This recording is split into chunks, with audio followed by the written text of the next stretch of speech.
Dr. Conrad Murray could be going to jail for as long as 4 years. On Monday, a jury convicted him of involuntary manslaughter in the death of Michael Jackson. The judge denied Murray bail and sent him straight to jail. Sandra Hughes has the latest from the courthouse in Los Angeles.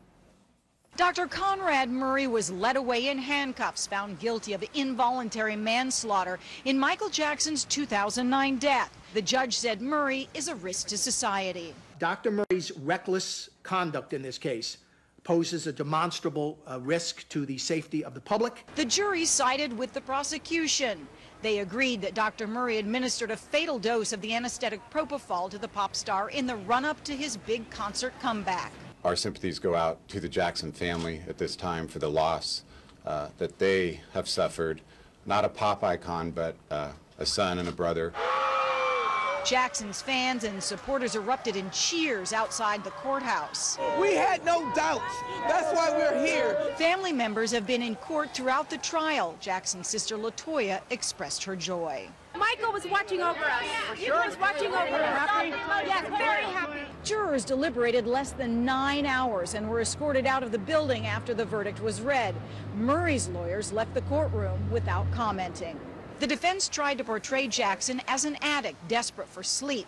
They claimed Murray was a victim of Michael Jackson. He was just a little fish in a big, dirty pond. Dr. Murray faces up to 4 years in prison at his sentencing on November 29th. Murray's medical license will be suspended and he could lose it for good. Sandra Hughes, CBS News, Los Angeles.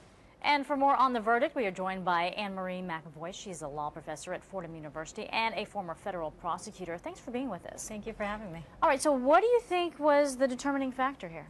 Well, I think it really was very simple. There was no defense for the fact that he gave him propofol. And he admitted on tape to the police that he had given him propofol. And once the jury heard that, there was no way, essentially, not to convict him of this because there was no justification for giving him that medication. I mean, they weren't able to bring in one witness to say that this was common practice or this was accepted practice or anything to bring in that kind of medication into a home setting without having the safeguards such as the right equipment and the right surveillance on Michael Jackson during the whole time, and he didn't do any of that. He didn't even know how to perform CPR on Michael Jackson. Yeah, I think a lot of people found that kind of shocking. So do you think that's why it took them so quickly or didn't take them as long to come to this verdict? Yeah, in general, the rule of thumb for prosecutors is that we generally say if somebody is going to be convicted in a very short period of time, we usually say conviction. When we have a jury come back quickly like this, it's usually a conviction. The jury is there, they hear the information, they hear all of the evidence that's presented, and they've basically made up their mind in large part before they go into the jury room in many instances. And when there's not going to be conviction, usually there's more arguing back and forth. Maybe some think there's guilt, some think there's not. But when you have a very quick verdict, it's usually because there's a consensus that they have found the person guilty. Do you think this was solely based on fact, or do you think the media played some kind of a role in all of this? I think in today's day and age, the media always plays a role. And I think when you look at this jury, they all had heard about the case and what had happened with Conrad Murray before they were picked as jurors. So they didn't come into it with an absolutely clear view and no preconceived notions. And the reality is they're told not to let that affect their decision, but we're all human. We all wind up bringing our own personal views into a courtroom as much as we may try not to, and I'm sure the jurors did too, and they had some sort of ideas based on what they had heard, and they told the judge when they were picked as jurors that they could put that aside and still render a fair verdict, but everybody's affected by that. So had this not been a guilty verdict, do you think there would have been a public uproar to some extent? I think there would have been probably something similar to like in Casey Anthony's case where people were very upset in general that she was not convicted. I think this case though was so clear-cut it would have been a real surprise had he not been convicted because there just was no justification for the propofol to be given. I mean, this is a medication that's given in hospital settings for surgery. So to have that given in a home setting just to go to sleep, I mean, it didn't even make sense on a common sense basis, and they didn't even really try to justify it. The defense didn't even bring in a witness to say this is okay to do. So he's looking at possibly 4 years in prison for this involuntary manslaughter charge.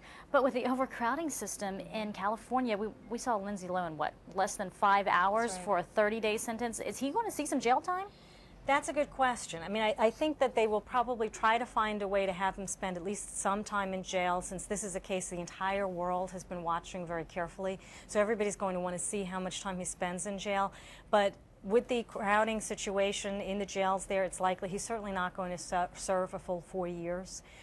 He may serve some portion of that. They're also going to take into account he doesn't have a history of criminal activity. He's not a violent person. This was medication given as a doctor. They've already suspended his license. It will probably be revoked, and so he won't be able to practice as a doctor. That's the biggest hit to him, isn't it? Oh, sure. That's his career. It's gone. Now, in one fell swoop, he can't be a doctor anymore, although he could potentially go to other districts or other states, and they might let him practice medicine. Hopefully they won't. Potentially he could go to another country. Maybe they'll let him practice medicine, but my guess is in the United States he'll never practice again. All right. Well, we appreciate your insight. Thank you so much for being with us. Thank you. Annemarie McAvoy.